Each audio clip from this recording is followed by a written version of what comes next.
What's up, guys? Beats with Chef here. I'm Barry, and this is Chef. We're the Yo. producers behind all the work. Yeah, we're from Sydney, Liverpool. And yeah, We'll be talking to Chazza today about a few tracks, so keep your eyes up. Yeah, man can say whatever they want, it don't count until Charlie says, your boy ain't ever been number one in the country until Charlie says, that's right, they respect my opinion, yeah, they wait until Charlie says. We'll start off with Young and Lips Area Baby. How did the opportunity for this one come about? so for Area Baby, after having produced for Pistol Pete Enzo the family beat, we actually got invited to go to a writers camp for Young and Lips. Basically, it was awesome getaway. It was a massive house, heaps of producers, and basically we were just there. We were just vibing out to work on his album and stuff. So before we actually went to the writers camp, we were just pumping out a few beats, just so we could show him when we got there and see if he fucked with any of them straight away. And so this guy was playing the Just messing around on the guitar at the start, and we just got started experimenting. There wasn't too much of like a direction or anything, so it was just pure creativity. Yeah, And, so yeah. I think we were just like feeding off each other's. Man, you should have seen the FL file there, with the recordings. There was just stacks and stacks, and we ended up just picking, I guess, like a few of the best recordings we did, and we put it together. And it was still really draft, like there was not much going on in it. And then when we took it to the writers camp with Lips, we showed it to him, and he then and there in that spot, he just like pumped out his chorus and his first verse within 40 minutes. It was crazy. It was crazy. So is it nice when you have an artist that kind of can write that quickly and just lay down something fast? Do you like your creative process to be moving quickly so that you kind of in that moment and you want to get something out quick, or do you prefer to spend time on something, revisit it at a later date? Like, how do you boys like working personally? I think it's a bit of a go with the flow type of thing. Like, if it's being if the creative process is rushed due to like deadlines or something, then it can get a bit stressful. But I think definitely just going along with the flow. If the artist is fast with it and we're fast with it, just means that we've had like a good connection just right there and then. And Yeah, I guess I think some songs need some songs come out just like in the session, the beat, the lyrics, the record, just all of it just comes out then and there. It's really quick. Other songs you need to really dive deep into it and just it's like a puzzle sometimes. Like you gotta spend the time on it. You gotta sleep on it. Sometimes, for us, there'll be times where we'll be making a beat. It'll be 3 in the morning, and we've been working at it all day, and we're like, let's pump out this last one. We'll make it, and at the time it'll sound really good, and then we'll sleep on it. We'll come back the next day and be like, "What the hell was your idea?" Yeah. Passing the blame on what do you mean? No, I didn't make that. That was him. Yeah, basically. So I guess sometimes it's just you just feel it straight away. Other times you need to sleep on it, come back with a fresh set of ears. 100%. I can understand that even from an artist standpoint. You write something, you're like, yo, this is the shit. You may even record it, lace it down, be like, yo, I got the final thing. And then you wake up the next day, you're like, yeah. And I play that new joint I made yesterday. And you're like, I don't think it's it, So, it's kind of, in a weird way, it's nice to hear that, it's not just the artists that feel that. I'm sure that is the same for videographers, for producers, for other people that are part of the team. Maybe their part that they have in it. Maybe they might, as you say, the next day or a week down the line, look back at it and think, you know what, that ain't quite it. And I think that's a good thing to have, that you're able to trust your own ear and be like, right, you know what, I'm not feeling that. I know I can do better, or I know that it needs this, or I know that we need to revisit that. I think it's good to be able to self-reflect and do that. How often does that happen to you guys? Are you making tons of content and then select a small amount, or is that something that happens far and few in between? I think over time we've really tightened down on I don't know how to say this, making the exact content, but it's always a process, just going over it again and again every day. But I think we're working more and more with artists what we generally like to do is understand their vision as well. Like before we get started, we try and make sure that we know exactly what they're reaching for here. And I guess about 90% of the time when it comes to like the music side of stuff, we nail down on it, and then everything else will get built with the artist. So like we'll start off with the beat, we'll take it to the artist, and then with the artist, we'll make changes or we'll add stuff, or just it's just the whole creative process. It's also good to have like the team. So like the team around Lips, our team as well. It really helps get like that like an objective perspective, like a third person looking into it and giving us ideas on feedback and I'm not in love, but I got love for the streets.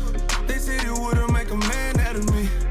So that guitar lead, is that something that was a sample, or is that something that you played live? So I played it in. I don't think there's that was all just live. Yeah, that was all just live guitar. Nothing sampled in that one. Yeah, it was just Chef was just like, bro, I've got an idea. Let's like just mess around with some chords. Yeah, I literally just played a metronome for him, and he was just Okay. Do you prefer playing all of your lead melodies like live, or do you like using a mix of samples as well? We always prefer to have have it live. Yeah. We do prefer that, but I think getting samples, like there's nothing wrong with that either. Samples can be heaps high quality. They can sound really good, and sometimes replicating a sample or getting that same sound is difficult because whoever made that sample played it in live themselves. Mm-hmm. So I guess if it's an original piece like that we're creating, then it's always better to play it in live. Yeah. And as well, then you avoid the whole lawsuit and copyright business and all of that. It's completely yours. You own 100% of it as well. I'm sure that's another big thing we could dive into for hours on end. But yeah, I'm sure that it's nice to just know that, right, we ain't got to worry about that. We did that all ourselves. Yeah, 100%. We used to play with flicks and knives, but now it's all in. Facts I'm talking, don't think I'm playing, cause I don't care. All of those extra sound effects in the back of the video, like the swooshes and all of that, that isn't added in by you guys, is it? That's done by whoever's editing the video. That'll be the videographer. Yeah. And do you ever like hear the track and think like, does it ever get in the way of your production in any way? Do you think it takes away anything from time to time? Have you ever sitting there like, oh, like the video's dope, but like, why are they adding in so much? Do you ever feel that way, or is it just like, nah, it's like, it's whatever?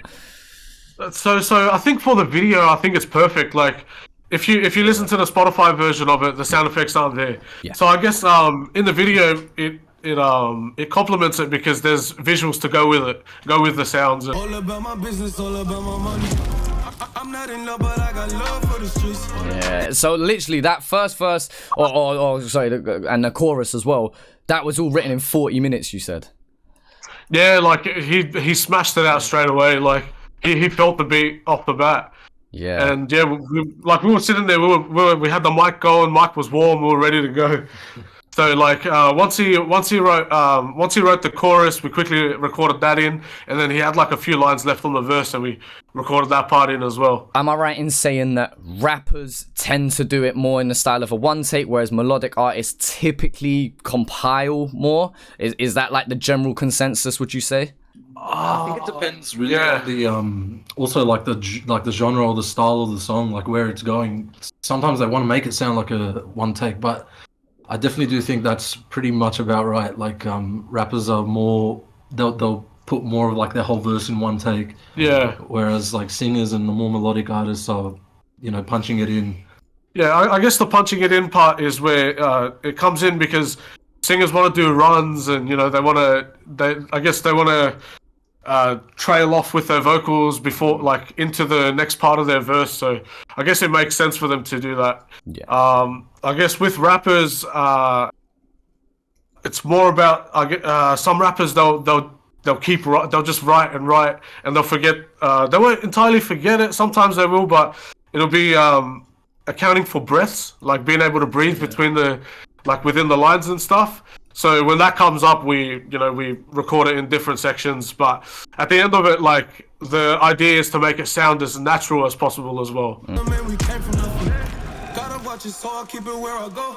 Nobody wanna I like what you did there. It's such a subtle and simple thing to do, but it just keeps the track interesting. So am I right in saying at the start of that second verse there, you've EQ'd most of the layers down, and then you've had a little like straight cold cut, and then it just could resume with the normal beat? Am I right in saying it's something along the lines of that? Like how often, like how important is it to have things like that, like a change in the drum pattern, to EQ things, to cut things, vocal chops? How important are those things when you're trying to keep an instrumental interesting? I think it's really crucial, it's crucial. You've got to be doing that. Just like you said, it's just about keeping it interesting. So, you know, what you can do, like, you know, placing, you know, different instruments in different spots. I think switching it up.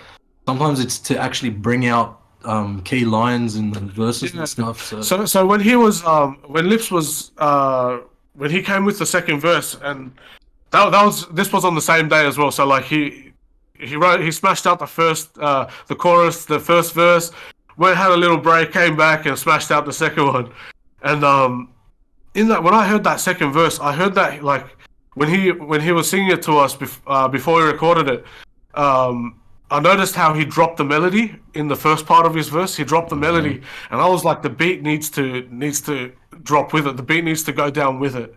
You know, so when he goes back into the higher melodies, when he goes back into the speedier flows as well, the beat comes back, and it just makes it sound that much more impactful.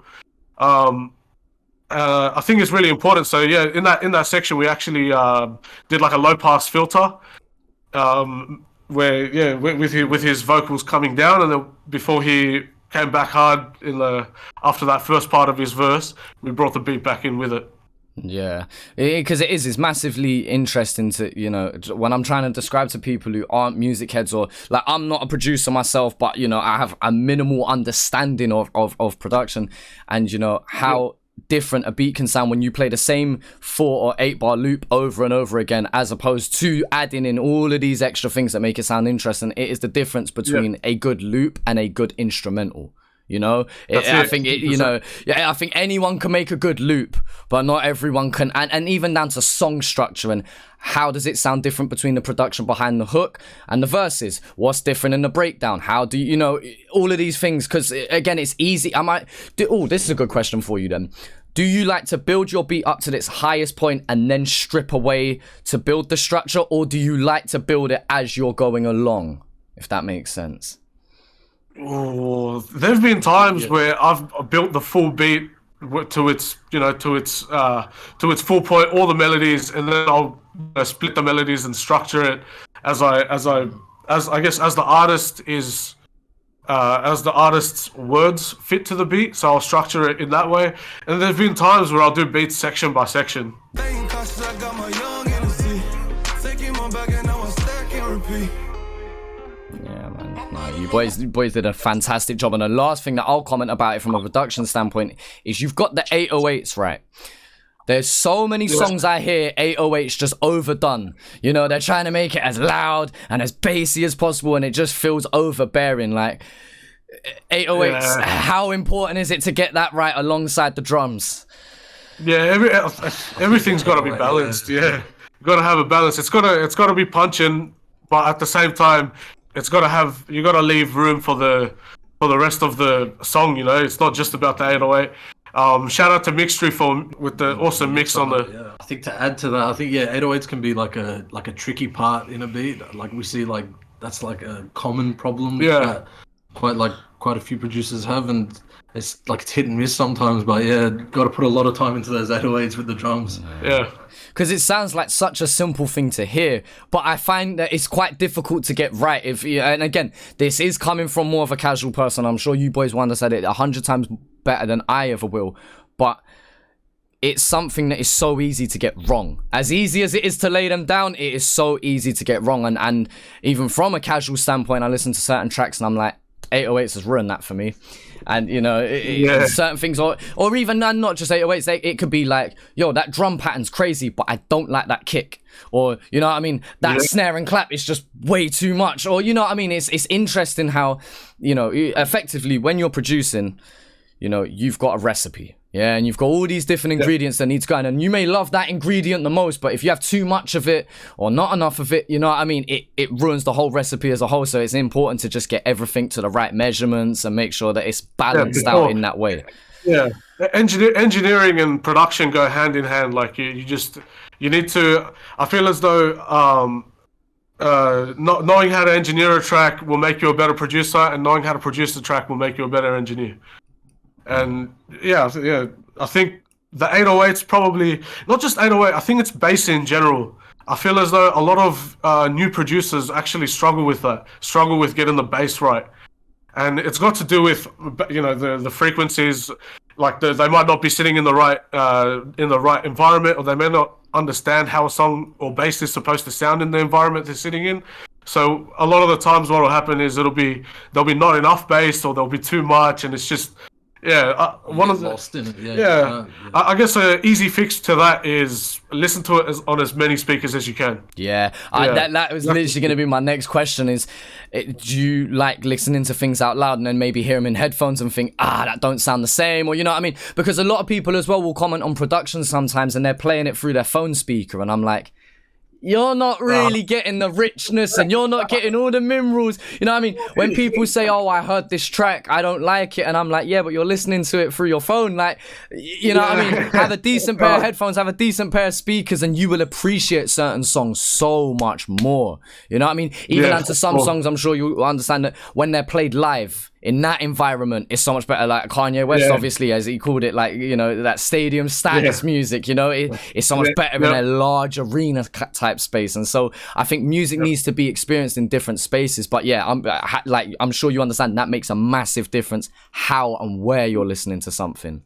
Yeah, for sure. I think the best studio speakers are in the car. Was that the only track from the project that you produced? No, so we produced we produced this one. We produced No Love on the album as well. And then we in the other ones, there's I think another 3 tracks that. So we produced it and then had other producers on there as well. You know, putting their spin on it. This one now. Oh, I love this track. There's no denying it. There's no hiding it. This track right here, it's a big one. You said this one, you produced this one before the Young and Lips one came about then. It led from one opportunity to another. So how did this one then come about? So Pistol Pete and Enzo, they sent through like a reference of they wanted like a Chef G vibe. Like they were like, we want like a Chef G vibe.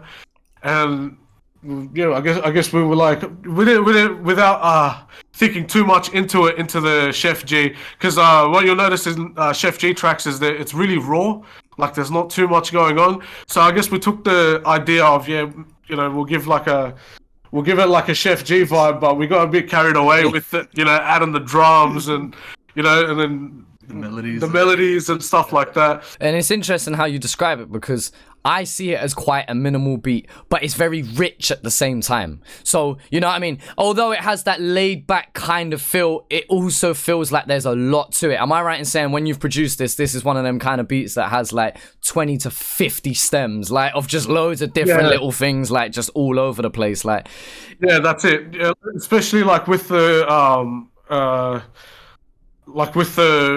with the minor sounds that I guess you won't really be able to hear unless like I point it out, or unless you're, but without it, it kind of sounds empty. And we had a lot of those, like, echoes here and there, and yeah, because it has this very spacious feel as well, you know what I mean? There's like a lot of room to breathe, but at any point that you're listening to it, there's always something going on, or at least more than one thing going on, you know what I mean? No instrument, no sound ever sounds alone. It's always complemented by something, but at the same time, there's not many points in this track from a production standpoint where it sounds like there's loads going on. Whenever, when we're talking about the back end of Pistol Pete's verse, or, you know what I mean, we're talking about that last hook, there sounds like there's a lot going on, but a lot of that is vocally as well as just production, you know what I mean? And that's where you hand in hand in it, you're bringing out the best of each other. is it the producer's job to build a track, or is it the artist's job vocally, or is it a bit of both? Like, where does that land from a production standpoint? Like, how much of a say do you have in terms of building up momentum in a track, or building up emotion, or whatever you're trying to bring out of it? I think so. I think everyone plays a part in it. Like the producer plays a part, the artist plays a part, and engineers play a part as well. Like they, the person that's actually sitting there tracking the track, they'll be like, they'll have a vision for the vocals, and like building that out. Like, oh, we want the melodies to come in like this to accompany this part of the beat, or I think everyone plays like a solid role, and without one of them, it just wouldn't be the same. So much pain. Yeah? Don't let me smoke, I wanna feel it. I love it! Every time, man. And again, it's not a heavy drop in any way, shape, or form, but it just hits straight away. Like, you know what I mean? Yeah. Pistol Pete and Enzo said that there was a different version originally to this track. Like, it sounded completely different at first. Like, how different was it? So the track was actually solely Pistol Pete and Enzo. So the Bally Boy and LDP parts weren't there. And Enzo actually sang the chorus. Yeah, he mentioned, yeah. Yeah. He sounded dope as well, but yeah, like he killed the vocals on that too. Okay. Are we able to hear the original version by any chance? Yeah. Put the man in the mirror, I'll go to war. Just not for all my all of yours. For all my all of yours. For all my all of yours. For all my all of yours. For all my all of yours. That's mad, like wait. That's mad hearing that, because it's so close to the original, yet it sounds like that. Is that an unmixed and mastered version, obviously? Yeah, that was literally the first version of the song. Yeah. So that's like a more raw version of it, and even then, it's just like, okay, so I see exactly, like, so literally, Bally's literally just taken exactly what Enzo's done there.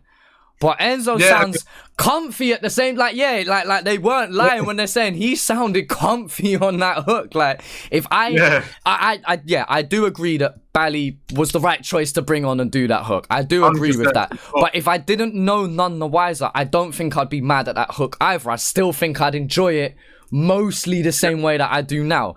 Like, that is quite interesting. Like, who mentioned, oh no, I know the boys mentioned it. I think it was from management and whatnot that mentioned about Bally Boy. But again, when you heard it, I'm presuming you was just like, yo, that's a good hook kind of thing.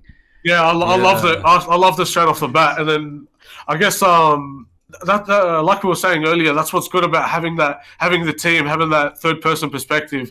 I feel as though because they had that, they were able to take it to the next level. Yeah. No, definitely, and it does sound better with Bally on it, and I think that was a great choice to bring him on. But yeah, definitely, shout out Enzo for bringing the vocals, and I'm hoping that he does do that on a track. I'm hoping that he does do that on a track. I know them boys want to do their own solo stuff in the near future, so yeah, it'll be good to hear him do something like that for sure, man. Just made your brain so washed, so much motherfucking pain. Fuck the weed with a line. It does. It builds so well. This track builds really well. So. Do you add more layers and stems as this beat's building up? So the idea for this one was to have the verses be where the beat's really pumping and running, and then when the chorus comes in, it drops out. Yeah. And you hear the space, the spaciousness in the vocals, and in regards to like the beat feeling like it's getting built, I think that's got a lot to do with like the delivery. And I think, the delivery, and like we've at the start of the beat, it'll be like just a snare, and then we use like two different sets of like hat patterns. So we made two different sets of hat patterns. One that comes in when like they're at the full, when they're at the peak of their verse, when Pistol Pete was just going at it. That's when we switched up that the hat pattern. There's also like keys in the back, like that slowly bring up that slowly come up with the beat as well. And then I guess in the peak of it, we also added like vocals to, like a vocal chop in the background there to accompany it, like give it more emotion while he's doing his thing. So much pain. Don't let me smoke, I wanna feel it. And it just makes that line hit so much harder, like it does, because that's such a deep and introspective line, you know. Yeah. And to just have, as you were saying before in the Young and Lips track, by sometimes doing a beat cut or by doing a low pass filter or whatever it is, you highlight what the artist is saying. And so to cut so much, that first line is key. And for him to say, don't let me smoke, I want to feel it. It's like, raw, now I'm feeling it, listening to this track, you know? So that's what production does to supplement the lyrics and the content of what's going on in the track. It's, yeah, for sure. One of the... When, even when like Pistol Pete, when he first came in here and he recorded that, when I heard that first line, I was like, this track. Goosebumps. Yeah, just goosebumps straight away. Yeah. You just know it's going to be a good one. On my day ones are my cars. My main ones are the same ones that I aim up when I'm done. And he goes, I like what LDP does there, because he goes slightly more melodic there. Like, is it a whole, again, I know you're more production and I know more time than not you're mixing engineer with somebody else, but how different is it mixing rap vocals and melodic vocals? I think that they're two different things. Like you got to look at them as completely separate things. Yeah. So obviously I know you didn't mix and master this one, but would you imagine that little melodic part was taken and dropped into a new stem and mixed differently, or do you think it was all in the one? It would have. I think it would have definitely been on a separate take. Yeah. So drop it into a new one, and do what you do to put the plugins and effects you would put onto a singing type of part of the verse. Yeah. No, that makes sense. For all my yours. Yeah. For all my yours. See, even there, you've had like the drums in the first half of the hook, but then taking them out for the second half, so that when Enzo's verse comes in, again, it drops down to then raise back up, so it hits when Enzo's is coming in again, adding to that roller coaster effect. I think Mixtree actually structured that section, so shout out to him. Okay. So again, so yeah, when you've done, when you've produced something, you've given that off, and obviously, then I'm presuming you don't probably hear much until the final product again.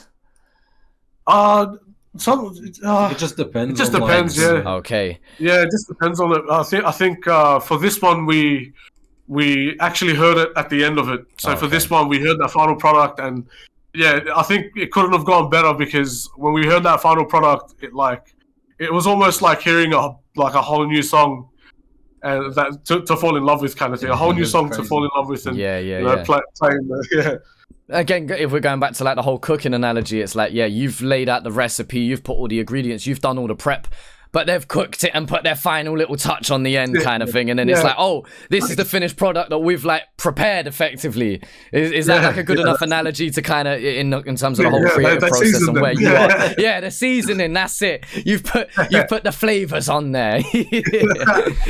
I like that. Listen, go run that ball, little boy, be brave. Just know you're running it straight to your grave. So much pain.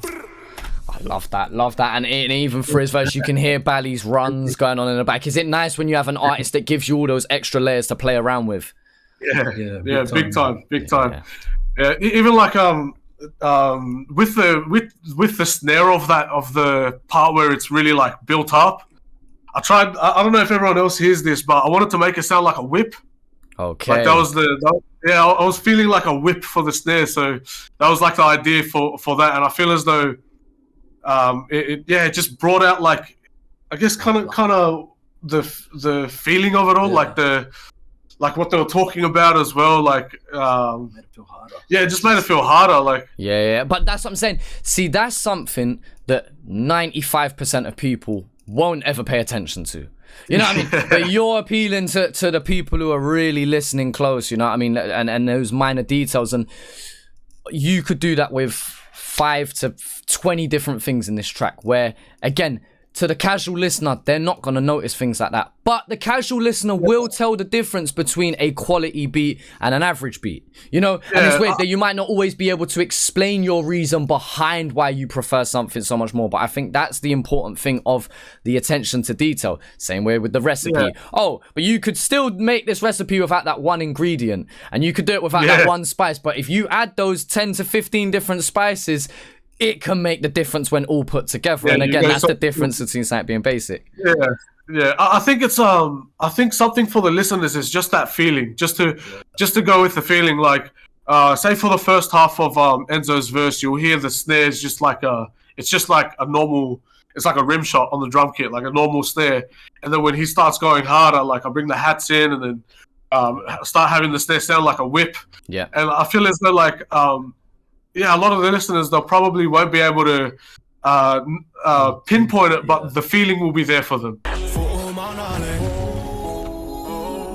And even this, like, it just sounds so like there's plenty of songs that you listen to, and by the time you get to this point, like chorus is done, you're done with the song. For me, I like to appreciate this last 20 to 25 seconds. You know what I mean? It is music on its own, and that's interesting when I ask people about when they listen to albums, and it's like they'll click shuffle on an album. I'm like, how dare you? How dare you not appreciate these moments in between that transition to the next? How dare you, you know what I mean? Interludes that are just completely instrumental for a minute long. Like, how dare you, like, not appreciate the work that is put in, because that is part of it. And again, I understand it. I understand we're now in the era of playlisting and things like, and you know, just listening to your favorite bits and your favorite parts. But I think these parts need to be appreciated. And again, I don't expect everyone to sit down and attentively listen for 20 seconds and try and break it down. Again, not everyone listens to music the same way we do, but I think it's always nice to acknowledge and appreciate these kind of moments, because it allows you the time to just digest what you've taken in.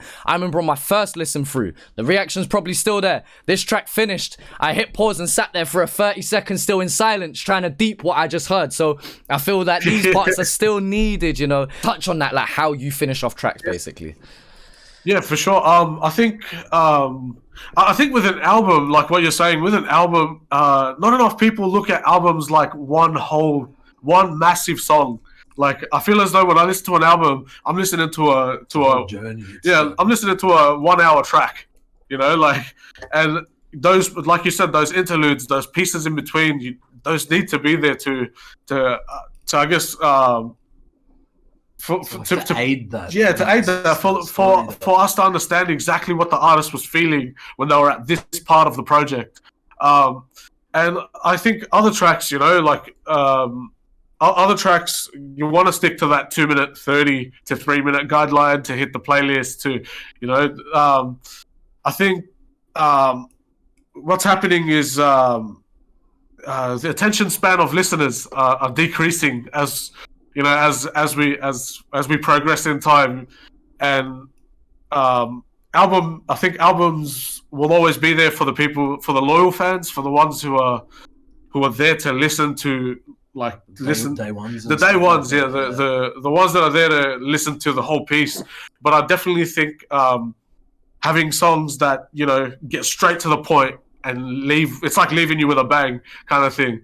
I think those are the songs that can really aid in reaching in reaching the loyal fan base, or reaching the loyal listeners. And I think once artists have that, they can focus on working on the albums, and they'll have people to actually listen to the whole thing as a piece. And I think as a producer, you try and take into account all of those things. Like, you want to, if the artist is working on an album, you want to be able to achieve what they want in the album, but you also like for the loyal listeners, you want to be able to achieve that, and also you want to have the 2 minute 30. You want to have the get in and get out type of tracks to attract more loyal listeners. Yeah, 100%. And it's, I think it's important to appeal to the real listeners, as you said. Like, you know what I mean?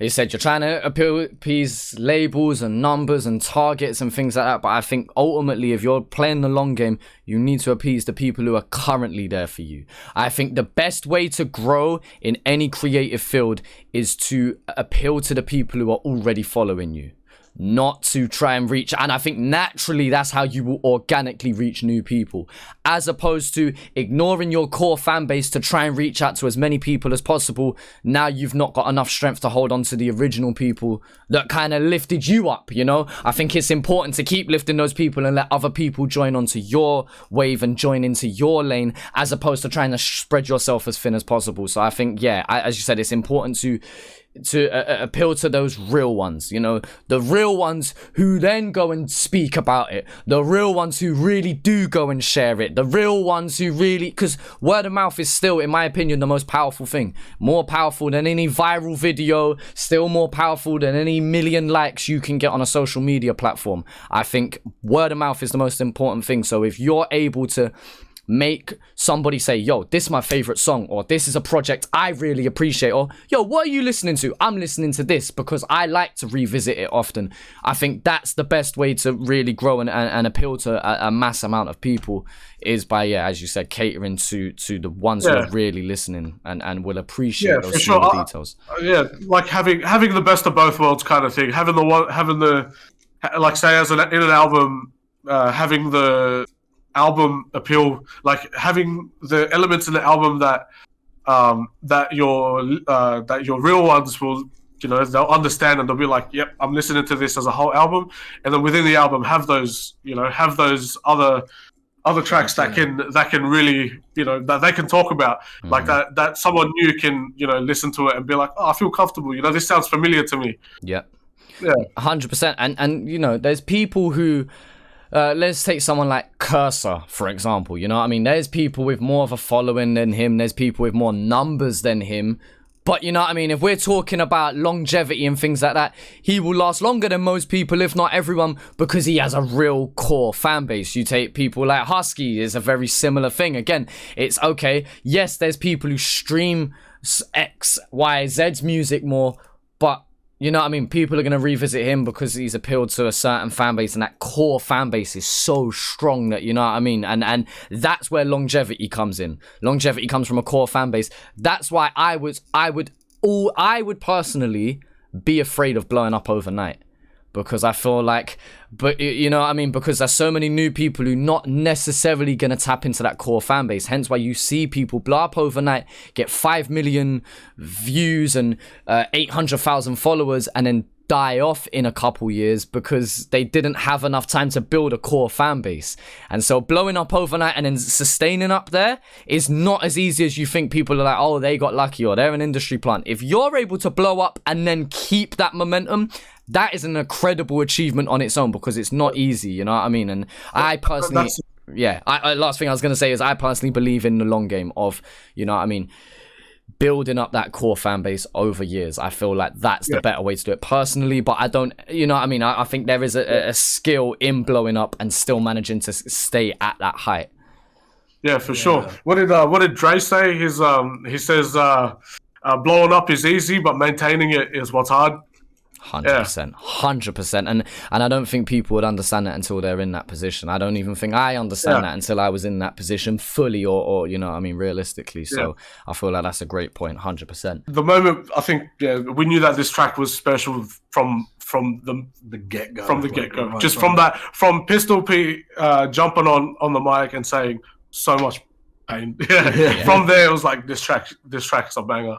You knew what it was going to do, and it's great to see the love and support that it's received over the last few months. And you know what I mean? And I feel like this is one of them timeless tracks. I feel like if you, in 10 years time, let's say Pistol Pete and Enzo have retired, and you go back and do the best of, I can't see how you have that discussion without it. I'm not saying people can't have other favorites and other, you know, personal bests and things, but I feel like you can't ignore this track here. Personally, I just feel Nah, like no- it's just no too way. special to just ignore and not have as a part of that conversation. You know what I mean? And it personally is my favorite track from them. So I gotta thank you boys for bringing that to life from a production standpoint. Because yeah, man, you do that 100%, man. Shout out to all the artists that we work with. Shout out to the B.O.D team. Shout out to our manager as well. And yeah, like I think we're just gonna be keeping on making music, and yeah, there's some big things coming this year. But can't say too much. Yeah. But we'll definitely coming. Yeah, it'll definitely be heard soon. You don't speak until. That's right, to respect my opinion, yeah, to wait until.